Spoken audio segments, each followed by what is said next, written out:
एक ही साल के अंदर नियरली वो सारे पैसे उड़ा दिए, 100 करोड़ रुपए। And we were staring at bankruptcy. Ruchi ने अपना गोल्ड बेचकर उस साइकिल के लिए पैसे इकट्ठे किए, घर का खर्चा भी उससे थोड़ा बहुत निकला एंड व्हाट नॉट। 5 साल के अंदर मेरी तनख्वाह 3 लाख से 33 लाख रुपए चली गई थी, which is frankly bizarre। हम जब भी किसी सक्सेसफुल इंसान को देखते हैं, हमें सिर्फ उनकी सक्सेस नजर आती है, उसके पीछे के सेटबैक और फेलियर्स दिखते ही नहीं। आज के स्टोरीज फ्रॉम भारत के एपिसोड में जो हमारे गेस्ट हैं, he is the biggest example कि सेल्फ डाउट होना नॉर्मल है, आप उससे उभर के सक्सेसफुल हो सकते हैं।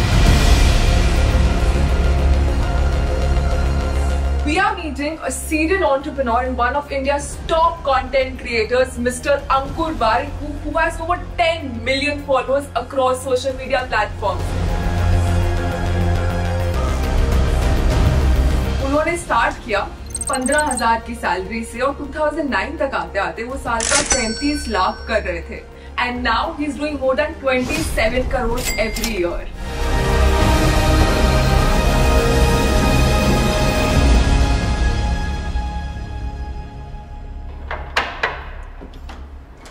Hi sir. Hi Trisha, how are you? I'm good. How are you? Welcome to our lovely abode. It looks beautiful. Thank you so much. हम बड़ा होमली सा एक सेटअप चाहते थे। अपने फेलियर्स और लाइफ लर्निंग्स को अंकुर सोशल मीडिया पर यूथ के साथ शेयर करते हैं and people love him for his content and advice. Where does this magic happen? Where do you create that? तो हम 30th फ्लोर पे रहते हैं एंड हमने 12th फ्लोर किराए पे ले लिया है, which is where my studio is. You want to see it actually? Yes, yes. Let's go there. Let's go. So look at this. It's actually called the Varik Crew, which is the name of my team. Who comes up with these names? Yeah. This was the team actually. It wasn't even me. This is our nice, happy bachelor's pad. One of my rooms is the studio room, and that is where I shoot all of my content. So this is my work pad. Okay. यहाँ I do all my shoot. तो I don't need anybody. तो मैं literally आता हूँ, अपना camera on करता हूँ, यहाँ बैठ के पूरा रिकॉर्ड करता हूँ। ये मेरी 2 लाइट्स हैं तो वो कवर कर लेती हैं एंड फिर मैं गूगल ड्राइव पर लोड कर देता हूँ and everything is there. And ये वो पूरा बैकड्रॉप है which people get to see. And yeah, these are your books. These are the 3 of my books. ये पूरी लाइब्रेरी है। परिवार हमेशा छोटा रहा है। मेरी एक छोटी बहन है, 6 साल छोटी है, और माँ और पापा। कभी ज़्यादा पैसे थे ही नहीं, बहुत तंगी थी। अभी भी याद है इतने सारे इंसिडेंट्स थे जहाँ छोटे छोटे पैसे के लिए त्राही मच जाती थी।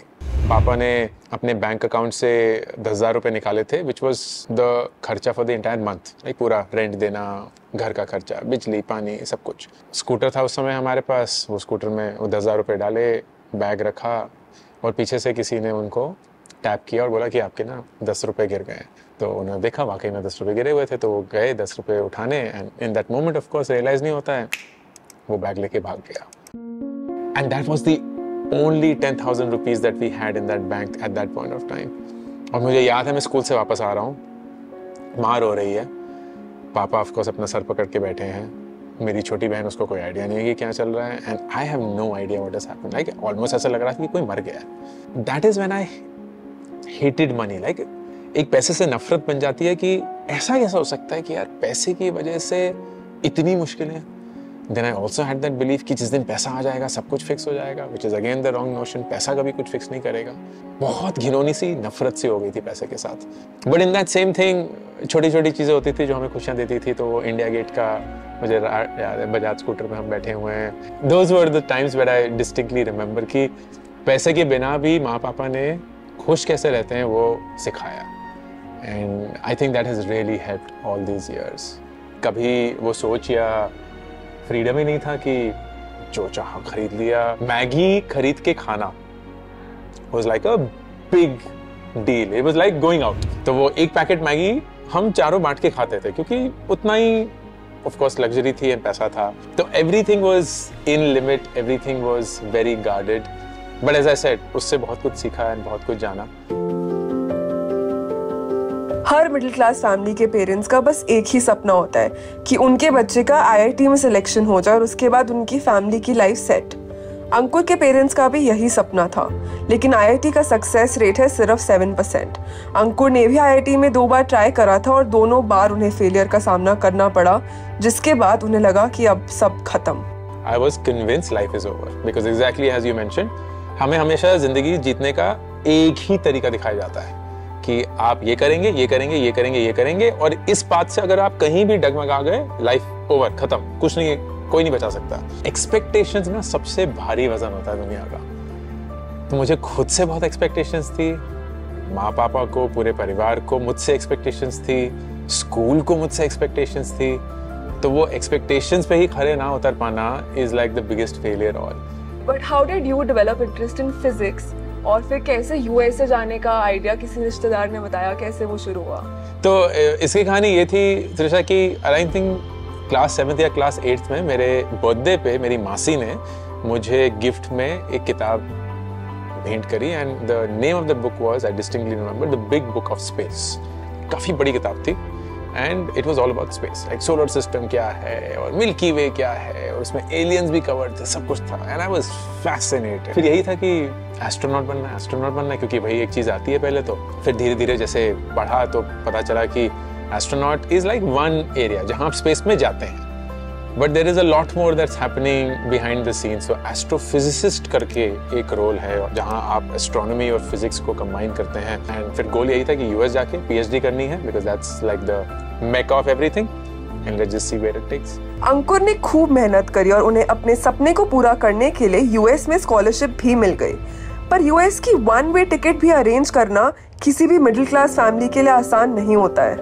आई डिस्टिंक्टली रिमेंबर पापा को 1 वे टिकट अफोर्ड करने के लिए एक लोन लेना पड़ा from his business associate for 55,000 rupees. उस समय पे बहुत महंगी होती थी टिकटें, तो वो 1 way ticket from Delhi to Detroit to Lansing was for 55,000 and he had to take a loan for that.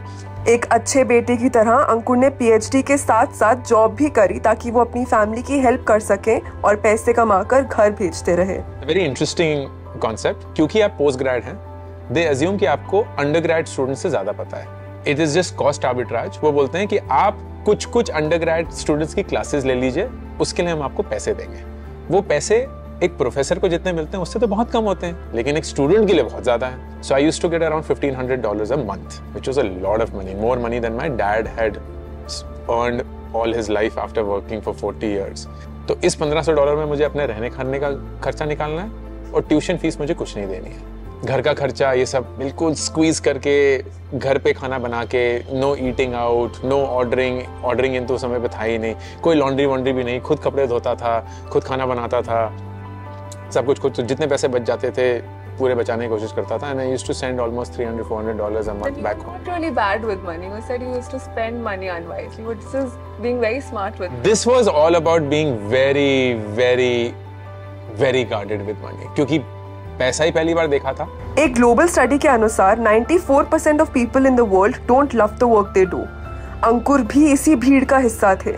वो अपने काम में अच्छे तो थे पर खुश बिल्कुल भी नहीं। I think we all know when something is missing.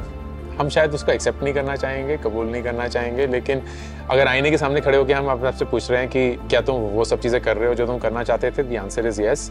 But then you ask a more important question कि क्या तुम वो महसूस कर रहे हो जो तुम्हें लगता था तुम महसूस करोगे, and the answer cannot be a lie. At least you can't lie to yourself. I couldn't. I was doing it clinically and I was really good at physics. पर ना खुशी नहीं थी अंदर से। वो एक जज्बात होता है कि अरे you'll win the day and NASA जाएंगे, वो सब करेंगे, वो सब कहीं somehow had disappeared. इतनी जल्दी लाइफ में ये ठान लिया था कि फिजिक्स करना है और ये सारी चीज़ें करनी है, that I never gave myself the option or even the space to experiment with something else. So that's when I realized कि यार ये तो ना बाल विवाह हो गया था मेरा कि पहले ही डिसाइड कर लिया कि यही, हाँ, इसी से फिजिक्स से शादी करनी है, जिंदगी भर यही रहेगा। But I had no idea who physics is, whether it's a nice human, whether it's something that I will find joy with or not. And when I realized, then thankfully I opted out. Ankur के पापा mummy बहुत मायूस हुए। सबने अंकुर को बोला कि वो अपनी लाइफ का वर्स्ट डिसीजन ले रहे हैं। अंकुर के यूएस जाने के बाद उनके फादर ने जॉब छोड़ दी थी और एक बिजनेस स्टार्ट करा था जो चल नहीं पाया।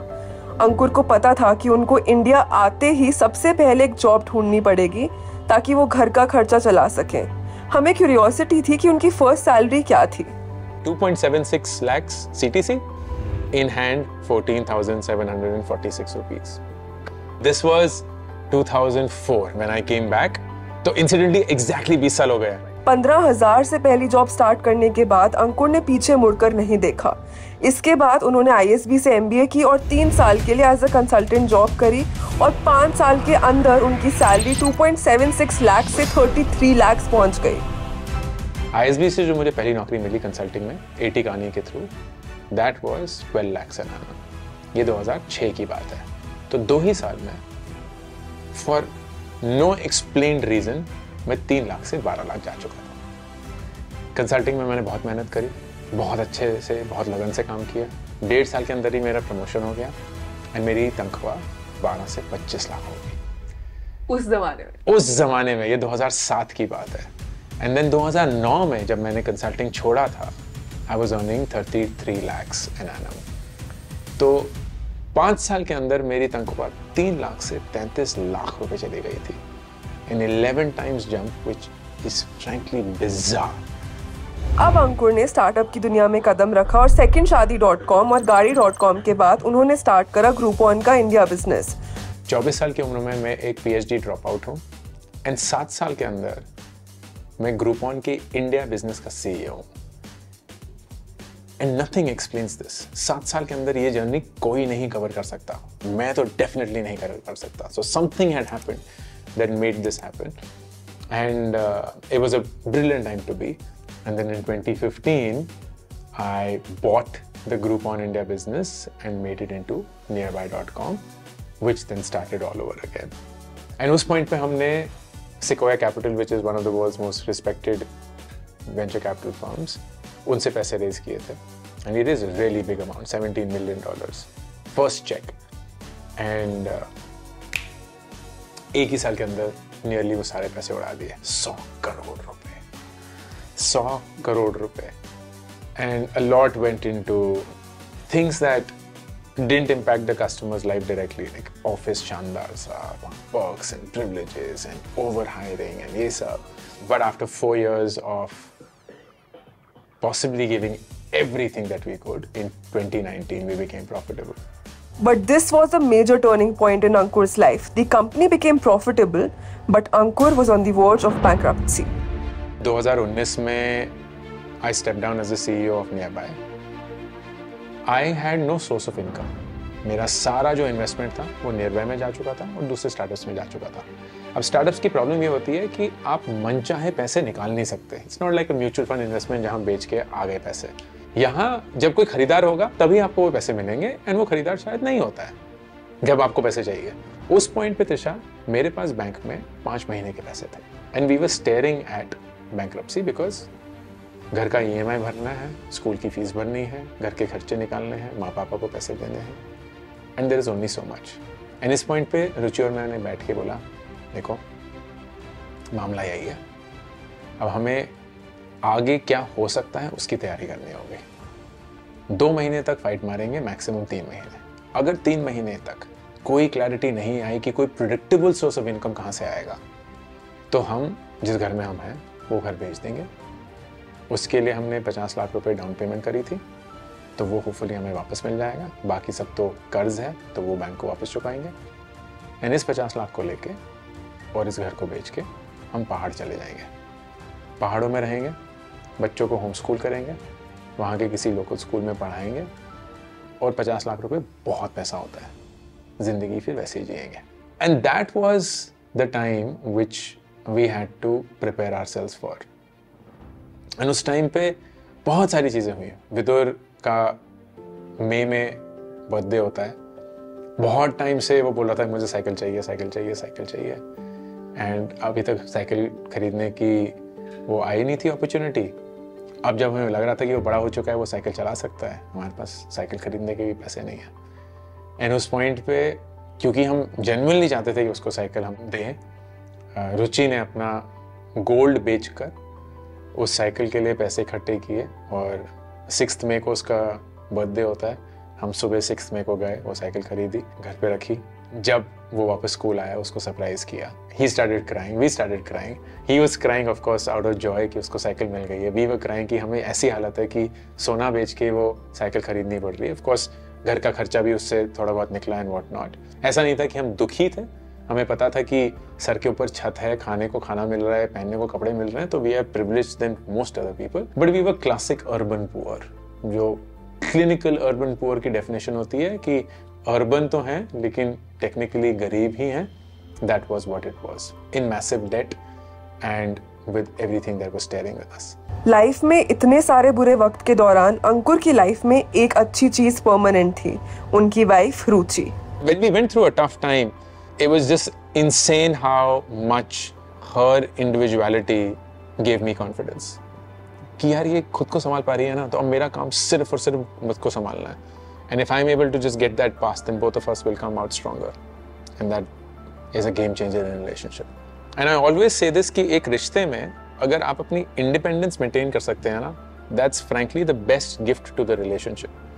क्योंकि जब भी इंटरडिपेंडेंस हो जाती है to the point of making it the other person's responsibility to keep you happy, relationships start falling. वो नहीं होना चाहिए. It is my job to keep myself happy. It is your job to keep yourself happy. And it is our job to share that happiness with each other. Over the course of my life, when I reflect on our journey, and I can speak for myself for sure, जैसे मैंने बताया कि मैं एक super uptight, stuck up, geek nerd था. She was this lively person. रुचि से अगर आप कभी भी पूछेंगे, अगर आज भी पूछेंगे कि लाइफ में क्या करना है, her answer is खुश रहना है. मुझे नहीं पता कि मैं क्या कर रही होंगी और क्या करके खुशी मिलेगी, खुश रहना है. एंड अगर आप मुझसे पूछते हैं लाइफ में क्या करना है, नासा करना है, ये करना है, ये करना है, ये करना है, ये करना है. So I had a plan, I had an Excel sheet. She was like I couldn't care less. She is just absolutely free flowing. That is what I learned from her, कि जिंदगी में खुश रहना is genuinely a choice and a privilege. And if you can get to that point, nothing beats it. How did your journey start and 100,000 से पहले 10,000 तक कैसे पहुंचे और फिर कैसे 1, 2 और इतना कुछ हुआ? तो ये ना कंपाउंडिंग का सबसे बेस्ट एग्जांपल है. तो बहुत लोगों को लगता है कि मेरा YouTube जो है वो अभी अभी कोविड में शुरू हुआ है. I started my YouTube channel in August 2017. 2017 से 2020 तक हर हफ्ते एक वीडियो पूरी शिद्दत के साथ मैंने अपलोड किया. वो 3 साल के कंटेंट के बाद मेरे पास कुछ 7,500 सब्सक्राइबर्स आए थे. But that was the first phase of the journey. फिर मार्च 2020 में जब थोड़ा सा फोकस लाया एंड कंटेंट टीम को अरेंज किया, तो that started working as well. And I think we hit 10,000 fairly quickly. 1-2 महीने में ही आ गया था. And then 100,000 happened around October of 2020. लेकिन the big one happened which was the million in a year from then. तो करीब अक्टूबर of 2021 में वी हिट $1 million. एंड मैं टीम को बोल रहा था कि यार हमने 1 साल के अंदर 1 मिलियन हिट कर लिया है. मतलब अगर हम इसी रफ्तार से बढ़ते रहे तो हम 10 साल के अंदर 10 मिलियन हिट कर लेंगे. एंड वो मुझे ऐसे देख रहे थे जैसे ये बूढ़ा सठिया गया है क्या. मतलब 10 साल लग जाएंगे 10 मिलियन हिट करने में. And that's when I realize कि जब आप, उस समय मैं 40 साल का था, कि 40 साल की उम्र में ना जब आपको किसी भी चीज में 10 साल और डालने हो, it's not a really big investment. लेकिन अगर आप किसी 20 साल के, आपसे बात कर रहा हूँ मैं, अपनी आधी जिंदगी किसी चीज में डाल दो, दे लाइक नहीं ब्रो, नहीं करने वाला मैं. And this really helped a lot of times when people ask me कि आप ट्रोल से कैसे डील कर पाते हैं, आप कंटेंट में कितने कंसिस्टेंट कैसे हैं, आप ये कैसे कर रहे हैं, ऐसे कर रहे हैं. मैं होता यार I have just lived life longer and a lot मोर. इसके बियॉन्ड आपको कुछ करने की जरूरत नहीं, क्योंकि इतना कुछ देखा हुआ स्टार्टअप की दुनिया में and so on. That helps. फिर 2022 में of course do epic shit happen. Get epic shit done in 23, make epic money happen in 24, 25 and 26 में 2 और किताबें आएंगी, which will not be revealed until they are there. And hope ये है कि इन 5 किताबों का एक packet will be all that every 20-year-old needs.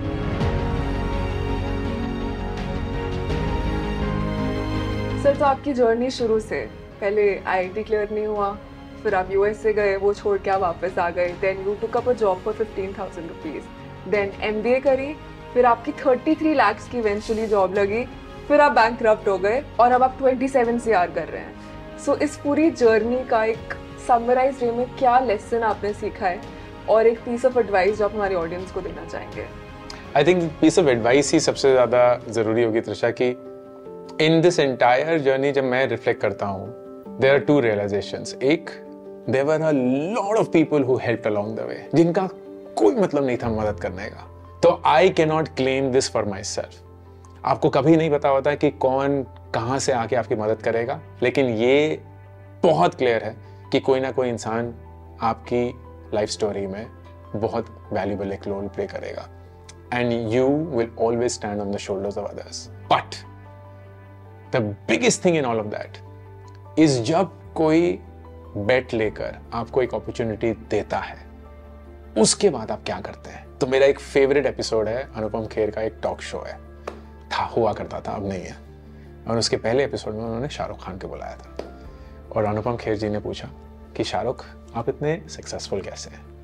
तो शाहरुख बिंग शाहरुख इसने सर मैं मेहनत बहुत करता हूँ, और बहुत क्लियरली दिख रहा है अनुपम खेर की फेस पे कि यार मैं गंजा हो गया हूँ। ऐसा तो है नहीं कि मैंने मेहनत नहीं करी है, ऐसा तो नहीं है इस कमरे में किसी ने मेहनत नहीं करी है, आप ही इतने सक्सेसफुल कैसे निकले। And then Shahrukh says these golden words that I love him for what he said. He said, sir मौका पाने के लिए हर एक इंसान मेहनत करता है, मौका पाने के लिए हर एक इंसान मेहनत करता है, मौका पाने के बाद मुझसे ज्यादा मेहनत और कोई नहीं कर सकता। And I love that because that is what I keep reminding my self कि मुझे नहीं पता कि इन लोगों ने मुझे मौका क्यों दिया। अब क्या मैं ये सोचता रहूंगा मुझे मौका मिल गया, मैं तो भगवान हूं, मैं तो खुदा हूं, मैं तो कुछ भी कर लूंगा, या मौका मिलने के बाद मैं पागलों जैसे मेहनत करूंगा, because that's the only thing that I can do. So my only advice to people is जब आपको मौका मिले, बेट ऑन योरसेल्फ, क्योंकि अगर किसी और इंसान ने आपको मौका दिया है तो आपको खुद को भी मौका देना ही पड़ेगा। एंड जब तक आप खुद पे बेट नहीं करेंगे, खुद पे विश्वास, खुद पे भरोसा नहीं करेंगे, कोई भी और इंसान आप पे विश्वास, आप पे भरोसा नहीं करेगा। I think that's the only thing that I was able to do when people believed in me. आज की स्टोरी से हमें इंस्पिरेशन मिलती है कि लाइफ में सेटबैक और failures are all part of the journey. हमें सक्सेस जरूर मिलेगी अगर हम डिटर्मिन्ड होकर अपने सपनों के पीछे लग जाए। ऐसी और भी इंस्पायरिंग स्टोरीज के लिए subscribe to curly tales and keep watching stories from Bharat.